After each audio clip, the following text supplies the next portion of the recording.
Researchers at Australia National University say they might be able to discover which people are carrying the coronavirus by examining fecal matter. Wait, just how uncomfortable are those nose swabs that they've been using? Forest rangers in Iceland are recommending people hug a tree to cope with social distancing. But be warned, the tree may try to take it a little bit too far. In a tweet earlier today, President Trump referred to governors who are setting their own timetable when to ease coronavirus restrictions as mutineers, adding, the three mutineers, the delicious candy, and believe me, I'm just the chubby kid who gets picked last for a kickball who's going to eat you all, believe me. Any excuse to do a Trump impression, right, Christian? Any excuse. The popularity of phone calls is skyrocketing. Because it's nice to stay in touch with loved ones while you silently browse Instagram. Seed companies around the country have stopped taking new orders as millions of Americans have begun attempting to grow their own food, which explains why we saw President Trump burying bags of Taco Bell and KFC in the Rose Garden. With restaurants closed due to coronavirus, starving robot. Hold on, let me start again. With restaurants closed, starving rodents have resorted to cannibalism. So, when amusement parks reopen, don't be surprised if Minnie Mouse looks a little guilty. And finally, former President Barack Obama has endorsed Joe Biden. Some people feel that he ought to have done so much sooner, while Obama was actually hoping to wait a little longer, probably somewhere around November 4th. The Trump Report starts now. I'm Maria Menounos, and you're tuned in to AfterBuzz TV, the ESPN of TV talk. Now, let the buzz begin. Welcome to the Trump Report. I am Christian Bladt, here from the bunker, as so often, joined by some of the A-list Trump reporters. Why, I don't know exactly how we're positioned on the screen, but the way I'm looking at it, right there, and if it's not where she is, then it'll be funny. Tamra Brown. Hey there. Look, can you see what this says? Does it say SoCal distancing? SoCal distancing 2020. I love it. And a little bit of an anti-social distancer, but we love him anyway. Scott Moore. That is true, but I need that sweatshirt, Tamara. That's pretty cool. You have to let me know where you got it from. Dynasty Typewriter. It's a theater that in order they're a comedy theater, and in order to, make a little cash, they've got some pretty cool merch up there. Yeah, that's awesome. Love it. And someone we haven't seen in a while. In fact, the last time I talked to her, I think she said, I can only do the show again if it's the end of the world. Well, look what happened. Brooke Soliz back here on the Trump Report. Exactly. There you go, starting a pandemic, Christian. Great. Well, we needed to get you back on. Brooke, it's great to see you. Since you haven't been on for a little while, we'll start really quickly. How are you handling the pandemic, the quarantine? Obviously, as we've referenced, you have an adorable daughter there with you. How is she handling, and how are you handling it? We are doing pretty good, actually. She's really a homebody. We're the exact opposite. I like to be out and about. She likes to be here. So Isabella is living her best life right now, being at home and not having to go to school. And with the work that I do, it's all work from home anyway. So we're okay, thankfully, and we're corona free so far. Well, yeah, obviously that's the important part, and we're all doing the best we can. We have some very Scott's background, of course, looks the best because he's in the library. Tamra, I see the kitchen and it just makes me hungry. And obviously, we have the option on Zoom. We can make any background we want. Right. Yeah, every time I try that, it like bleeds over like bad green screen. But you know what? Maybe we'll design one for all of us. Maybe we'll put ourselves into. I think we should put all of us in your bunker. Just give us a screenshot of your background. I'll give you all the same picture with all those hidden FBI secret files behind you. Yeah, exactly. You're shredding. So as has really been the case for 3 years, it's always it's a little difficult to figure out where to start. But let's start chronologically. I think last week was the first week we moved the show back to Tuesdays, and Wednesday Bernie Sanders dropped out of the race. Which there's a lot to pack into that. I feel like there's probably maybe a few thousand people in Wisconsin were like, Yeah, you couldn't have done that yesterday before I waited in that line and, got coughed on while I was waiting in line 3 hours to vote. Thanks, Bernie. But obviously look, it was, the math wasn't there depending on what he had to say, a couple weeks ago, but it just seems like a weird time to be running an opposition campaign. I mean, unless you're running against the president, I guess. And I don't know. What do you think, Tamara, about Bernie getting out when he did? I think it was absolutely appropriate. I mean, what would any of us expect it to happen? There was going to be some massive turnaround. Like I think we talked about last week, because we did talk about the Biden accusations. It's like if something like that, too much is going on right now, that something like that should be bigger headline news is just not. It's just proof that now there's nothing there's nothing, there's no other way that the campaign would have turned around. So if not now, then only sooner would have been a better option. This is coming from a Bernie supporter, by the way. Right, sure. Yeah, no. And look, a couple weeks ago, you made the point that Bernie had the advantage of actually doing stuff these last couple weeks because he was in the Senate, whereas, Biden was trying to figure out how to make Zoom work, and having, awkward interviews for television. But Scott, what are your thoughts on Bernie getting out, but also when he's done it now that he did it last week?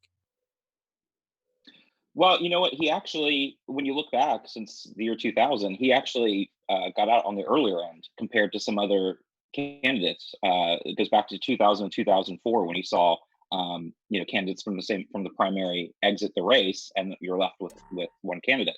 Because you saw that in 2008, Hillary Clinton went right up basically to the convention in June, and same thing with Bernie last time around. And so, like Tamara was saying, he saw the writing on the wall. Could he have done it before the Wisconsin primary when they said it was happening? Maybe, but I think after Wisconsin, when he saw that he wasn't going to win there, which he did 4 years ago, he really realized, the writing is permanently written in permanent ink on the wall now, and he really had to step back. So considering, in the past, he actually has exited on the earlier end during a primary race than what we've seen in the past 20 years. Yeah, I mean, look, there is still voting to be done, whether it be by mail or a little bit delayed. Brooke, what did you think about Bernie getting out last week and, sort of hanging in there for the last few weeks leading up until last week, until basically the voting was done in Wisconsin? Mm-hmm. I'd say as a moderate candidate, moderate Democrat myself, I'm not a candidate yet. I thought you were announcing something here. I was very excited. But this was the right thing to do for him. I think that the Democratic Party saw the need, from what I hear, Obama's behest, for him to leave the race, because we needed at this point to focus on who we know is probably most apt to potentially beat Trump. So, and I know a lot of Wisconsinites, I don't know if that's what you call them, Wisconsinites, were probably cheeseheads, but Wisconsinites works too. Yeah, we're probably upset that he didn't do so earlier, but I think I'm kind of glad to see the numbers that came out in support of Sanders, so that now Biden has an understanding of the amount of people, especially young people, obviously, since that's most of Sanders backing, who he needs to target and what he needs to do. And the sooner he got out, the sooner they could get together and go ahead and reach some type of consensus on how the Democratic Party is going to present its case and still hold on to those Sanders voters. So it was all strategy, I believe. Yes, I appreciate you raising your hand, Tamara. Yes, Miss Brown. Thank you. So I was participating in a conversation thread about, people always talk about voter suppression amongst who Biden is who the DNC wanted as their candidate. Okay, so going off of a thread on that topic, I think the whole Bernie campaign was disappointed at the lack of young voter turnout. And then there was talk of some, voter suppression only in like certain college towns and urban areas. There were fewer polling stations apparently than other areas.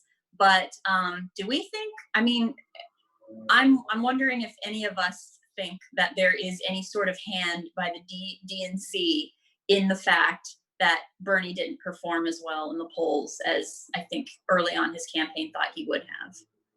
So you're talking prior to Wisconsin. You're just talking more in general. You're Mhm. surprised.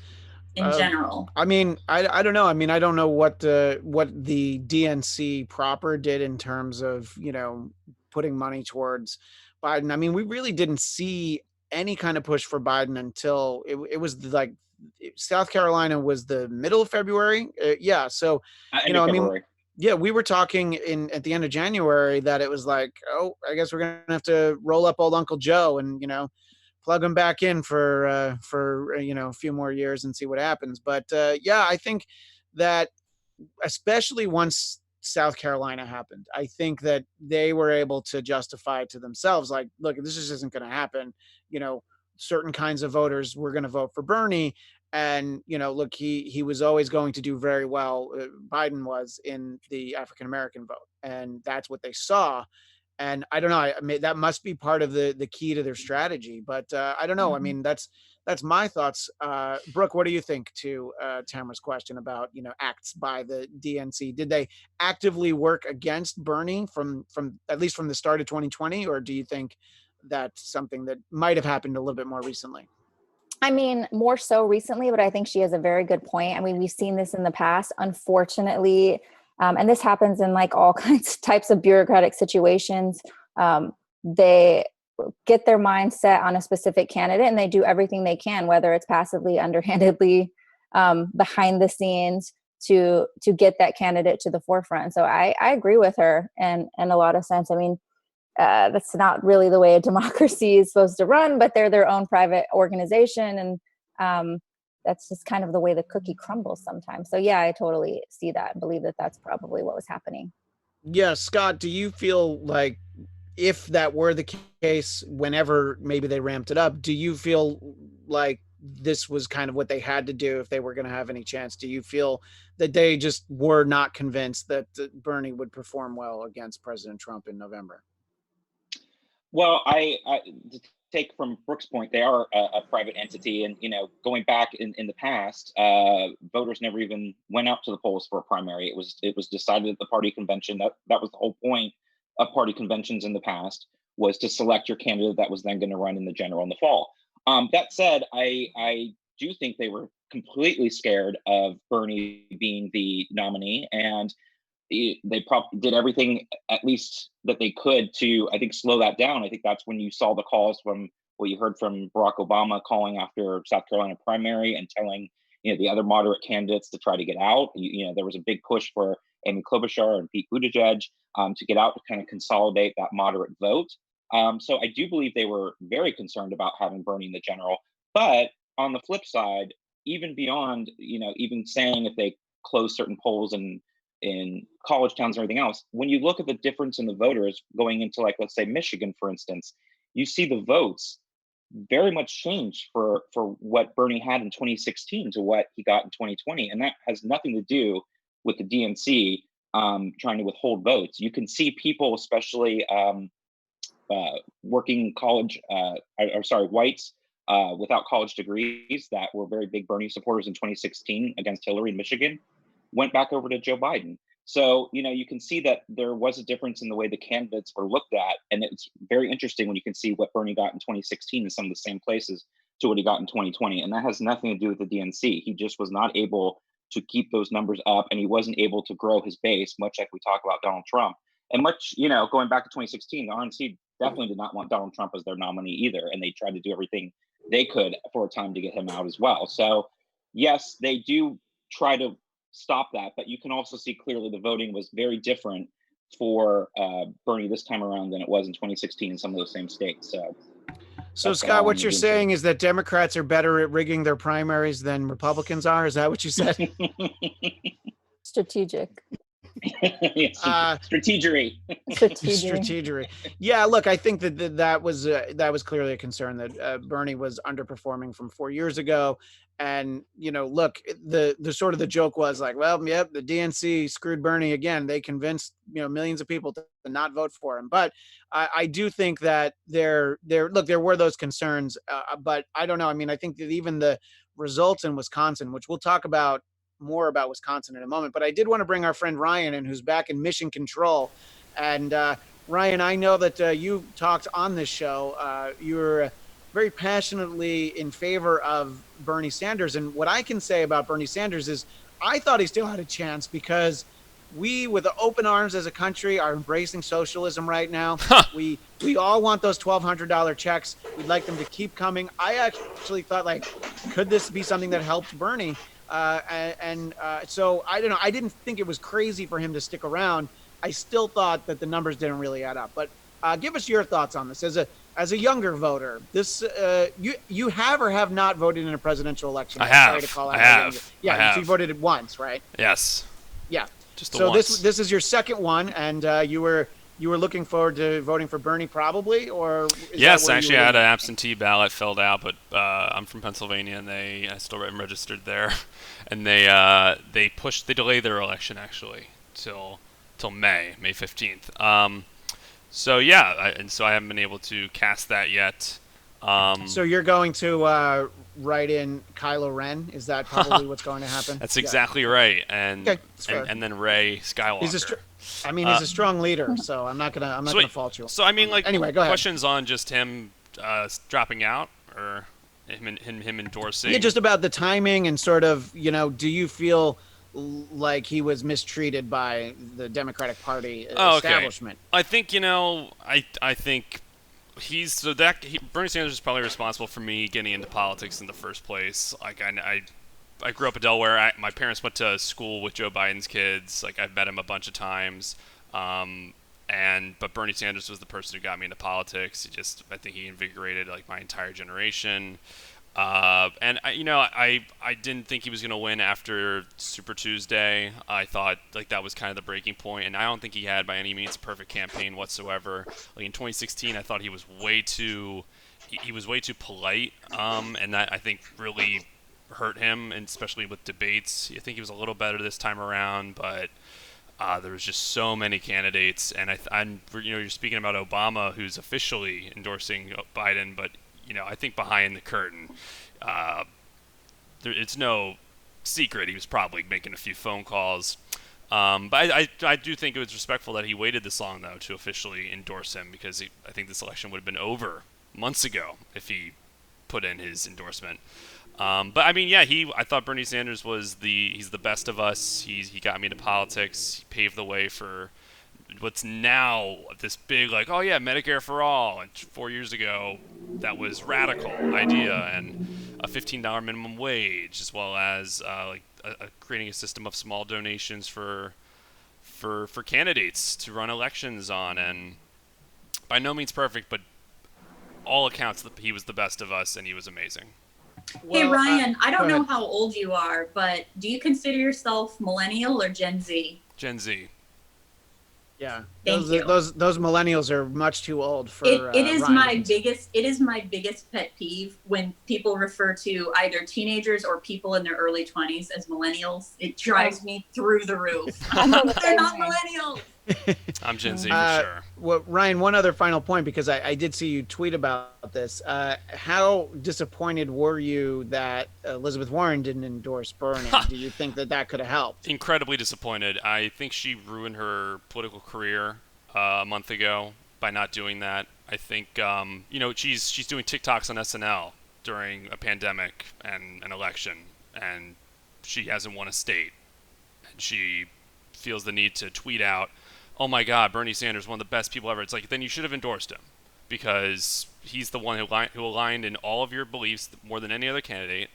And if it was some kind of petty, thing that happened, You did call her a liar on national TV, and we heard the audio. She wasn't very happy about that, She was not very happy about that. I just think if you actually put your policies first, if you run a platform saying that, then you have to put that stuff aside. And she can do whatever she wants, but for me as a supporter of Elizabeth Warren, the writing was just on the wall there, and that was kind of all I needed to know. And I don't know if I can really ever not believe anything she says, but I don't know if I could ever really support her again, just because and she also got a super PAC the week she accused Bernie of having a super PAC, which he's never done.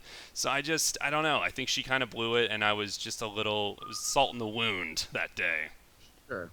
Tamra, you looked like you were about to say something. I just, it's always confused me. I really, because I also, support Elizabeth Warren. I was really torn on who I wanted more, Elizabeth Warren or Bernie.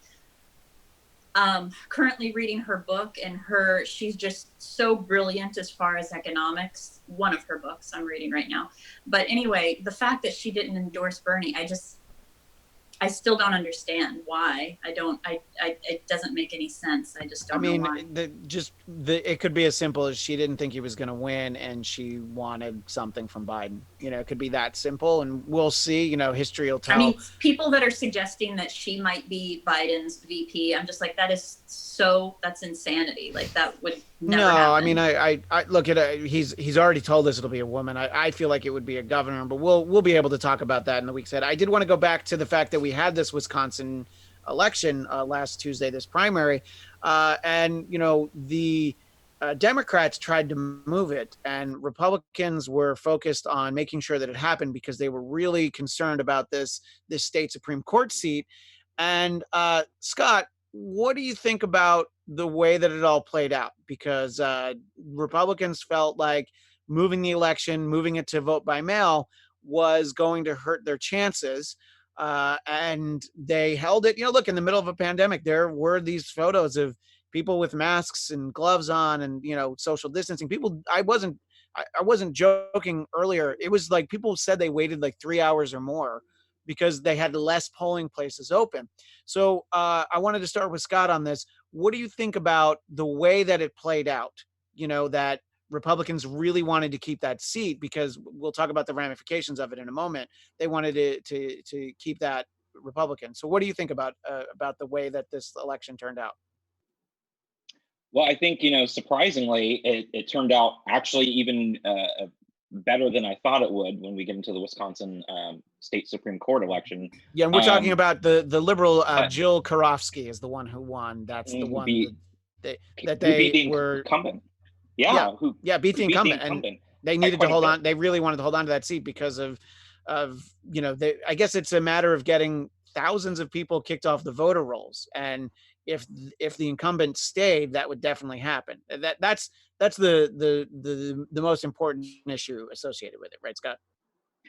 Right. I mean, it was basically, that and just in general, to be able to move forward what they wanted to do, because they have a Democratic governor right now and a Republican-led legislature. So even though the state Supreme Court is not supposed to be like a tiebreaker in that, they felt having a state Supreme Court with a majority Republican or conservative judges would help be able to get whatever priorities they wanted through, whether it's voting and any other number of conservative issues. And it was shameful that it was such a naked attempt to be able to have this vote continue on, even after the Democratic governor had said, let's postpone it. And look, I disagreed with Governor DeWine in Ohio when he did the same thing, when he wanted to postpone it, because his Ohio State Supreme Court had said, no, you need to keep it going. And this was back in March, and thought, this is not a good thing to do, because he went around behind them and then had his health director say that they can't vote. So it's very political on both sides, and it's not really a good look for anybody. But I think that this brazen, naked attempt to make people go out and vote. And look, you can look at the numbers. They were completely affected by this pandemic. And the numbers definitely did not represent what they were hoping it would. And I actually think it backfired on them spectacularly too, because a lot of their older voters that might have voted Republican were too concerned to be able to go in and vote. So Scott, sounds like some friends of yours are showing up. I think that's me. It's here. Oh, okay. Well, you know what? That makes more sense. Brooke, I wanted to get your thoughts. Sort of, we were talking about how much Republicans wanted that election to be held in person last week, and it was because of that seat. The fact that it, very unexpectedly, I don't think anybody expected sort of the numbers in favor of the liberal Supreme Court Justice Jill Karofsky. So just give me your thoughts on how it ended up playing out. Listen, the worst case scenario for the Republicans. Well, first of all, both sides really fought. Republicans fought, obviously, to keep the election going, and the Democrats on the other end. I mean, Democrats to the point where Tom Perez at one point was saying, before the votes were counted, hey, this is voter suppression at its worst. We need to already file cases. Same with Ben Wickler. They were both saying, we are going to file lawsuits before they got the good results themselves. So they were both really going head to head. And of course, we saw an outcome that no one expected. I think what Scott said is totally true. I think the older voters didn't go out. I also think that the Democratic voters really took advantage of the absentee ballot system. We saw like a ton more of those go in. I think Karofsky took like switched two or three districts, which is amazing. But that just goes to show that if the Republicans thought that they were going to take away the Democratic vote by doing this in the middle of a pandemic, it sounds to me like Democrats are locked and loaded now in that state. So there's something to be said. I think Bernie got 53% and the other way, Biden got 53 and Bernie got about 38% of the vote. So Trump should really be concerned. I think he tweeted like 3 or 4 times during the day, on the day of the election, right beforehand, get out there at his support of Daniel Kelly, and that fell through. So I think now Trump's kind of shaking in his boots, and he's not Texan, but shaking in his whatever he wears, loafers. Yeah. Very, orthopedic loafers with lifts in them. His diabetic. Only the best lifts.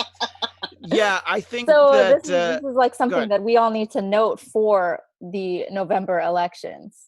I think that it definitely speaks to an electorate that felt energized, and look, there were definitely people who stayed away.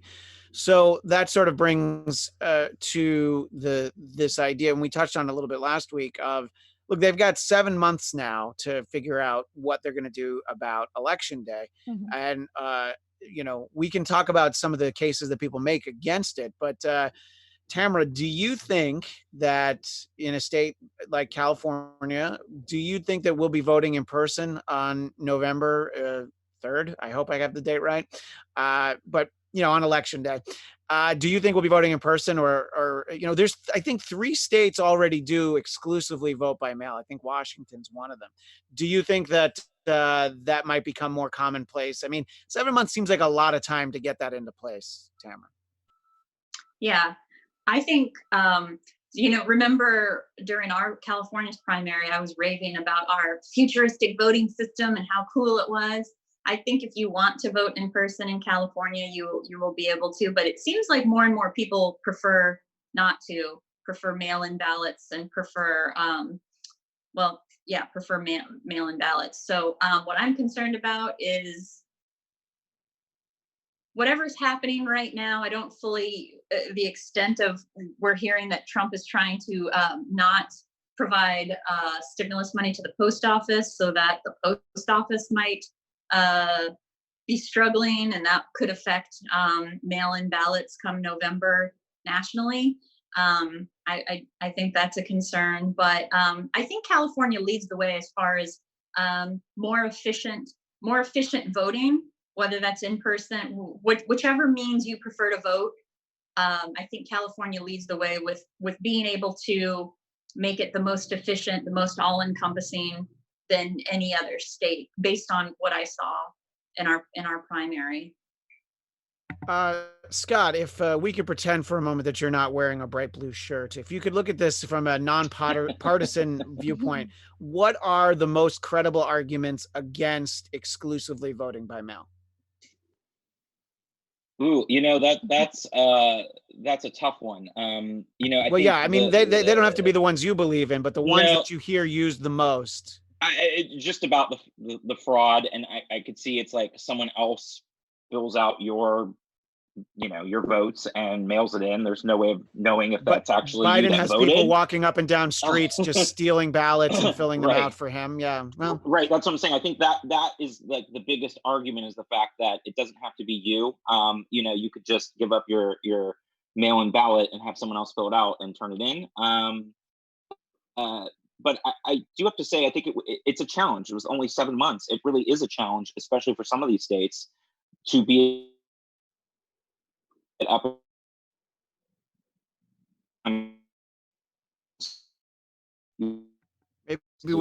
Maybe we click off Scott's video for a couple We're of gonna minutes. click off Scott's video for a hot sec. Yeah, we're gonna switch Scott to audio because you were in the middle of a good point and we lost you there.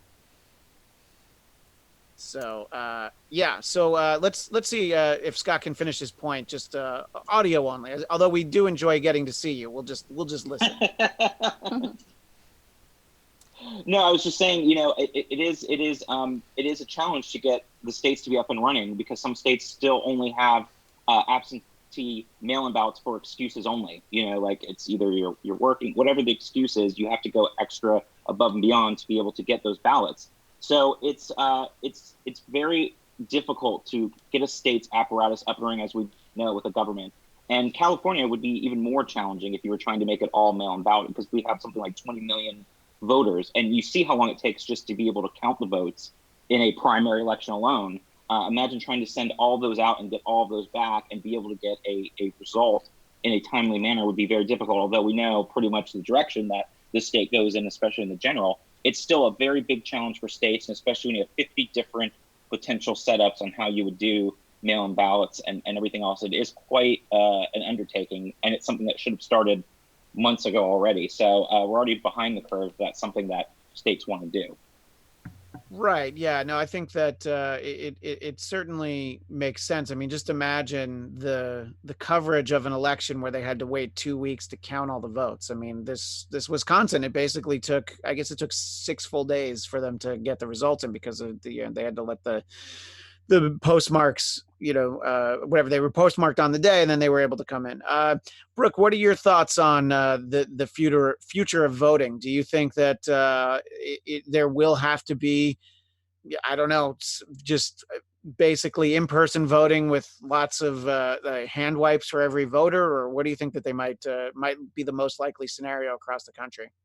Well, I've advocated for being able to vote with the click of your phone. Of course, we know that there are hackers out there that could screw everything up for us. I think we'd get a lot more younger voters if they were able to do it through an app, but that's a whole other story. Back to the and mail-in. less older. Yeah, this is true too. Although, you know, a lot of those boomers, they sure do know how to use Facebook. So That's true. they're on it constantly all day. I know.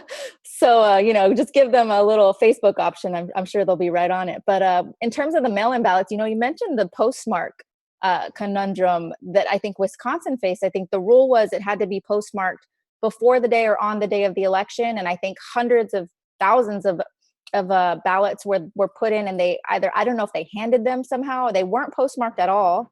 There were some with no postmark was part of the problem. Yeah, they couldn't read the postmark. Of course, they weren't postmarked in time. So those are all of the small little issues that one would face that would just slow down the process. And I just think that we're way too far ahead in our times of technology to have to deal with something like that, especially like you said, opening up each individual ballot and closing it. So I'm hoping that we move past that. But like I said, unfortunately, with technology and people's ability to hack systems or manipulate those systems, that's also going to be problematic. So I think being there in person, I think Wisconsin also had, or most city or states have a law, in order to get your mail-in ballot, you also have to beforehand turn in your ID to show that you can vote. I don't know if that was one that was put into place or one that was being considered, but that would also, you know, voter fraud, like Scott said, would be an issue as well. So I think good old walking to the polls is what's going to continue to work for us. And there's something to be said about the tradition and value in that, of doing that, especially like first-time voters being able to walk themselves to the polls and put in their vote.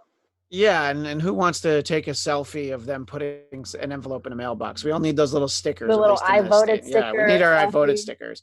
Although I know in Washington, because my sister lives there, it's on the mail-in ballot. So they're going to trust that you actually vote and you don't just put on the sticker to show off. We only have a few minutes, and I do want to talk about the I don't know exactly how to characterize these daily Trump briefings, but the one yesterday bordered on, I guess it was a bit of a circus-like atmosphere. There was some propaganda propaganda-ing. Sorry if I see that there's an image now that we're seeing, which is he showed a video. He showed a video of like, because he didn't like, and look, as much as we love Dr. Fauci, I don't know how helpful it is for him to say in an interview, I wish people had listened to me and done this earlier. I mean, he can certainly say that after the fact.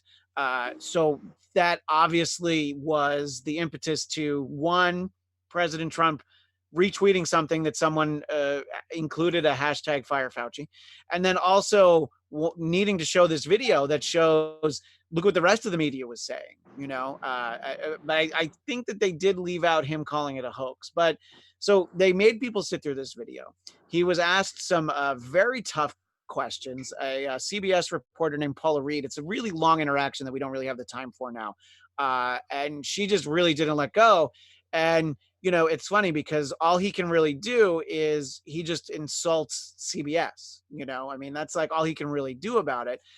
So we had that. It was a 2-hour and 24-minute briefing. The longest had been 2 hours and 15 minutes. So I don't know. These are turning into to Bruce Springsteen set list. That was for you, Ryan. But they're just stretching out longer and longer. We're going to get a 4-hour one at some point, I'm sure. And like the Oscars. Right. They'll have to start playing off everybody when they each get a chance to speak. And before we all weigh in about it, I did want to show some of these images for our viewers on YouTube. Ryan, if you can show some of, I don't know if you have been, but the Chiron writer, that's the little words on the screen for CNN, clearly had just had enough.